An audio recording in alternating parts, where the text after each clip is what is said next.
Hello बच्चों, good morning. आज हम लोग दो चर वाले रैखिक समीकरण का लेक्चर नंबर 4 देखेंगे। यदि बच्चों आपने लेक्चर नंबर 3 नहीं देखा है तो सबसे पहले लेक्चर नंबर 3 को आप देख लीजिए, ठीक है। आज इस लेक्चर में हम लोग बात करेंगे दो चर वाले रैखिक समीकरण और एक चर वाले रैखिक समीकरण के ग्राफ पर, ठीक है। तो सबसे पहले हम लोग एक चर वाले रैखिक समीकरण के ग्राफ देख लेते हैं, ठीक है। ग्राफ खींचने के लिए बच्चों हमें दो अक्ष की जरूरत होती है। आइए बताते हैं। सबसे पहले इस लाइन को हम एक्स अक्ष कहते हैं और इस लाइन को वाई अक्ष कहते हैं।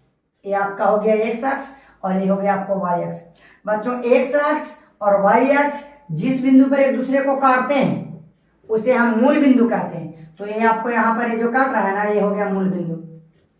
एक्स मूल बिंदु से दाईं ओर धनात्मक होता है और एक्स अक्ष मूल बिंदु से बाईं ओर ऋणात्मक होता है और ऋणात्मक एक्स अक्ष को हम एक्स डैश कहते हैं।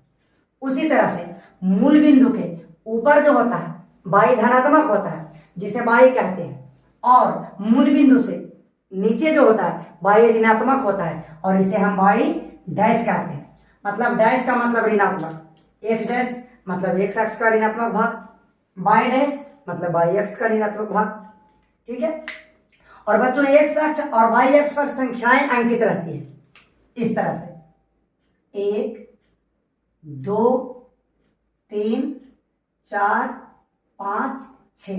आप जहां तक अंकित कर सकते हैं। याद रखें इन सभी जहां तक संख्याएं अंकित है उन सब के बीच का जो दूरी होता है वो हमेशा बराबर होता है। यहां से मूल बिंदु से 1 का बीच का दूरी और 1 से 2 का बीच का दूरी, 2 से 3 का बीच का दूरी हमेशा बराबर होगा। एक्स अक्ष इधर ऋणात्मक होता है डैश, तो इधर संख्याएं अंकित होती है ऋणात्मक, -1 -2 -3 -4 -5। इसी तरह से वाई अक्ष पर मूल बिंदु से ऊपर धनात्मक होता है और मूल बिंदु से नीचे ऋणात्मक। 1 2 3 4 5 6 7 नीचे होता है ऋणात्मक, -1 -2 -3 -4 -5 और -6। तो बच्चों सबसे पहले हम लोग एक चर वाले रैखिक समीकरण का ग्राफ खींच लेते हैं। देखिए हमारे पास x बराबर 3 का कहता है कि ग्राफ खींचिए। जब x दोनों में से एक मतलब x या y में से आपको जिसका भी ग्राफ खींचने कहेगा, जैसे आपको कहा है x बराबर किसका ग्राफ खींचने के लिए 3 का, तो ग्राफ y अक्ष का समांतर होगा।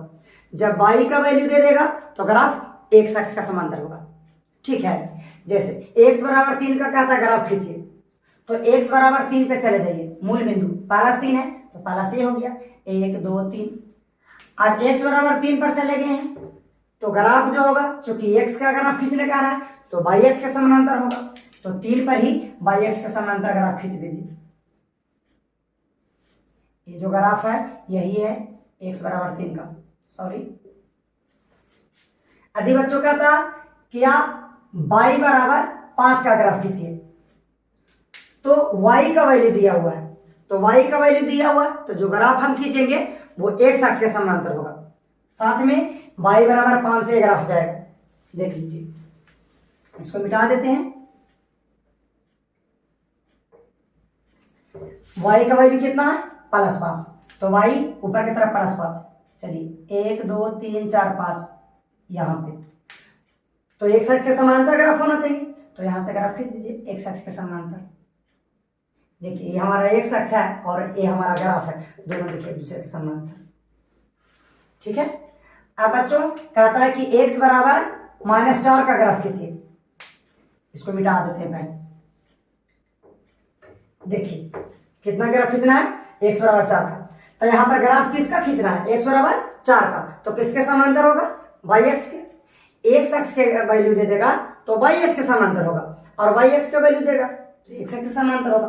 तो y बराबर कितना का -4 का, तो x इधर पॉजिटिव होता है और x डैश इधर नेगेटिव, तो x बराबर 4 पे चले जाएंगे और यहाँ पर एक रेखा खींच देंगे। जो रेखा किसका समांतर होना चाहिए y अक्ष के, तो y अक्ष के समांतर यहाँ से रेखा खींच दीजिए। यही जो है x बराबर -4 का ग्राफ है, ठीक है। अब कह रहा है कि y बराबर -6 का ग्राफ खींचिए। ठीक, तो सबसे पहले इसको मिटा देते हैं हम। y बराबर -6, तो y ऊपर पॉजिटिव है और नीचे नेगेटिव है। कहाँ पे जाना है? -6 पे, -6 पर जाइए। तो चूंकि y का अगर वैल्यू दिया हुआ है तो किसके समानांतर होगा? x एक्सिस समानांतर। तो यहां से हम x एक्सिस समानांतर रेखा खींच देंगे।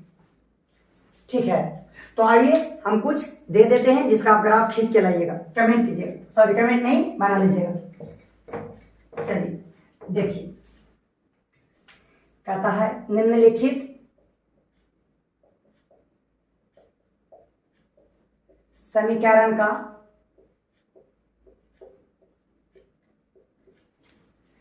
ग्राफ खींचे।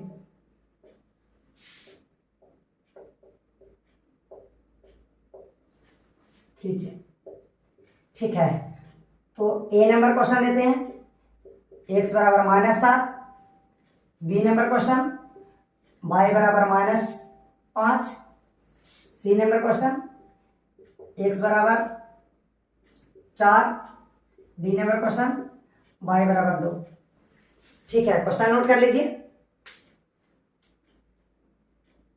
ठीक है बच्चों, अब हम लोग 2 चर वाले रैखिक समीकरण का ग्राफ देख लेते हैं।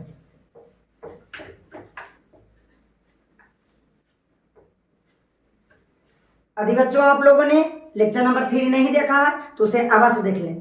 चलिए आइए, हमारे पास 2 चर का एक समीकरण है, 2x + 3y बराबर का 6।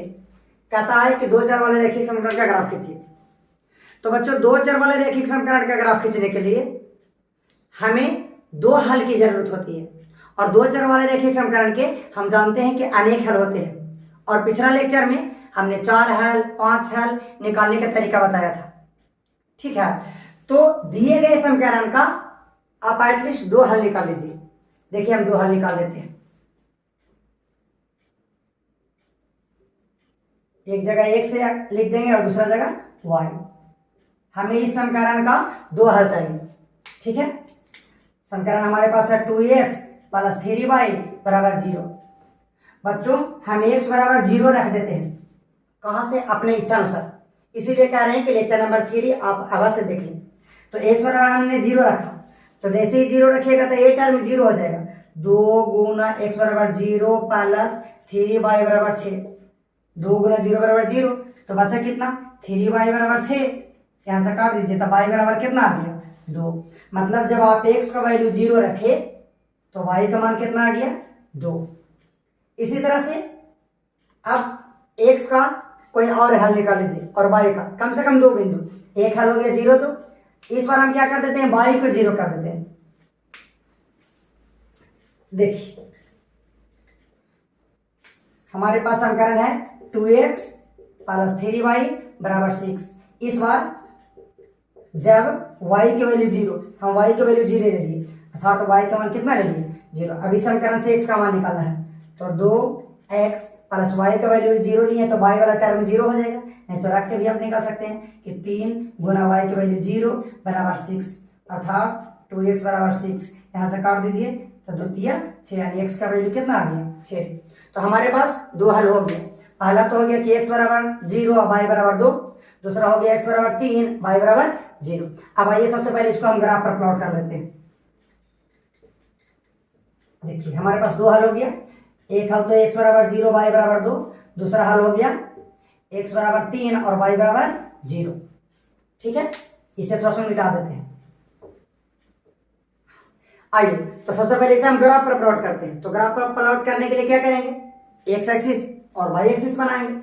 देख लीजिए, ये हमारे पास x एक्सिस है और ये हमारे पास y एक्सिस है।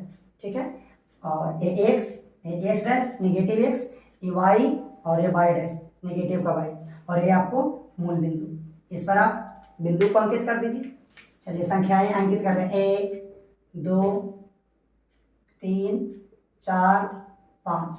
इधर पे अंकित कर रहे हैं -1 -2 -3 -4 -5। आवश्यकता अनुसार आप कितना भी संख्याओं को अंकित कर सकते हैं। यहाँ से ऊपर +1 +2 +3 +4, नीचे -का 1 -का 2 -का 3 -का 4। ठीक है, तो पहला बिंदु को अंकित कर देते हैं, इसका नाम दे देते हैं कुछ ए नियामक 0 2 और बी नियामक हम दे देते 3 0। तो इसमें x का वैल्यू कितना है 0, तो x बराबर 0, ये हमारा x एक्सिस है तो x बराबर 0 ये हो गया मूल बिंदु पर। दूसरा y का वैल्यू कितना है, तो y का वैल्यू 2 है, तो y का वैल्यू 2, ये देखिए। तो ये जो पॉइंट है ना यही वाला बिंदु आपको है x बराबर 0 और y बराबर 2। वैसे ही बच्चों जब x का मान 0 हो तो वो बिंदु y अक्ष पर होगा, और जब y का मान 0 हो तो वो बिंदु x अक्ष पर होगा।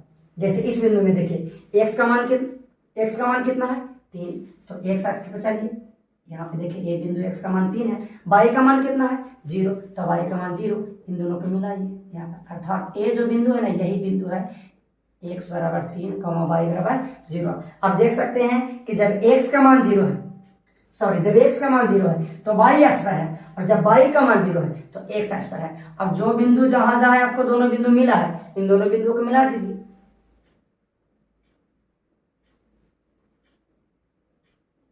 यही आपका ग्राफ हो गया किसका, समीकरण 2x प्लस 3y बराबर 6। ठीक है, चलिए एक क्वेश्चन और दे देते हैं, पहले नोट करना है तो नोट कर लीजिए। ठीक है, देखिए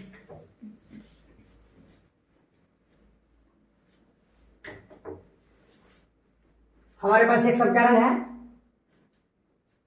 5x माइनस 4y बराबर 20, कहता है इसका ग्राफ खींचिए। तो सबसे पहले इस समीकरण का हम 2 हल निकाल लेंगे। देखिए यहाँ पर 2 हल निकाल लेते हैं, यहाँ पे x लिख दिए, यहाँ पे y। हल निकालने के लिए और चाहते हैं आपकी जल्दी से जल्दी ग्राफ खींचा जाए आपका, तो आप आसान शब्दों में एक बार x को 0 कर दीजिए, एक बार y को 0 कर दीजिए। तो सबसे पहले हम x की वैल्यू 0 ले लिए, जैसे ही आप x का वैल्यू 0 लीजिएगा तो x वाला टर्म आपको 0 हो जाएगा, तो बचेगा कितना -4y बराबर कितना 20, यहाँ से काट दीजिए 5 और 20, अर्थात y बराबर आ गया -5। जब x बराबर 0 तो y का मान आ गया -5। अब अगला टाइम क्या कीजिए, y का मान 0 कर दीजिए। देखिए अब हम क्या कर रहे हैं, y के जगह 0 ले रहे हैं, ठीक है, तो दिए गए समीकरण में रख रहे हैं। तो 5x माइनस y बराबर 0, तो y वाला टर्म 0 हो गया, तो बराबर में कितना बच गया 20, यहां से काट दीजिए 5 और 20, अर्थात x बराबर कितना आ गया 4। अब इसको x अक्ष और y अक्ष पर प्लॉट कर दीजिए, ग्राफ खिंचा जाएगा।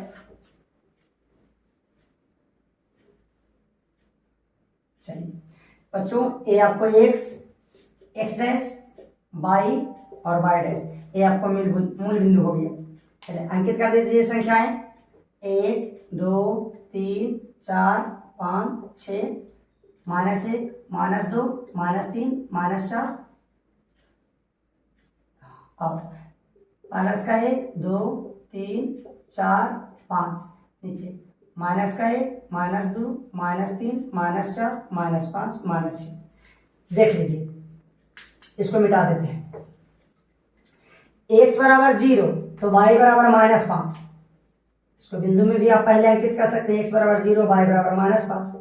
दूसरा x बराबर 4 और y बराबर 0, तो x बराबर 0 आपको यहाँ पर है, y बराबर -5, तो y -5, y नीचे की तरफ -5 है, यानी ये जो बिंदु है यही बिंदु है आपका x बराबर 0 और y बराबर -5। बच्चों जब x का मान 0 होगा ना तो हर हालत में y अक्ष पर होगा। अब यहाँ पर देखिए x का मान कितना है 4, y का मान कितना है 0, तो y का मान 0 होता है x अक्ष पर होगा, x बराबर 4 लिखिए, ये है आपको x बराबर 4, y का मान कितना है 0, अर्थात ये जो बिंदु है ना यही है x बराबर 4, इसी को लिख देते x बराबर 4 और y बराबर कितना 0, ये बिंदु। अब इस बिंदु और इस बिंदु को मिला दीजिए, यही ग्राफ हो गया किसका 5x - 4y बराबर 20 का। अब प्रश्न होता है कि क्या केवल हम x और y का वैल्यू 0 ही लेंगे? नहीं, हम जानते हैं कि 2 चर वाले रैखिक समीकरण का अनेक हल होता है, तो आप उन अनेक हल में से कोई भी हल लीजिएगा तो आपको यही ग्राफ बनेगा। सर क्यों? तो 2 चर वाले रैखिक समीकरण का ज्यामितीय अर्थ में कहता है बच्चों कि किसी भी समीकरण का जितना हल होता है वो सब के सब हल उस समीकरण पर ही होता है, अर्थात जितना भी बिंदु उस समीकरण पर होगा वो सब के सब हल होगा, और जितना भी बिंदु हल होगा सब के सब समीकरण पर होगा। इसीलिए आप कोई भी बिंदु लेकर आप समीकरण ग्राफ खींच सकते हैं। यदि आप इच्छा हो तो यहाँ x की जगह 1 भी ले सकते हैं, आप कुछ भी लीजिएगा जैसा कि हमने लेक्चर नंबर 3 में बताया है। ठीक है, तो बच्चों बाकी नेक्स्ट हम लोग अगले एपिसोड में देखेंगे। ठीक है।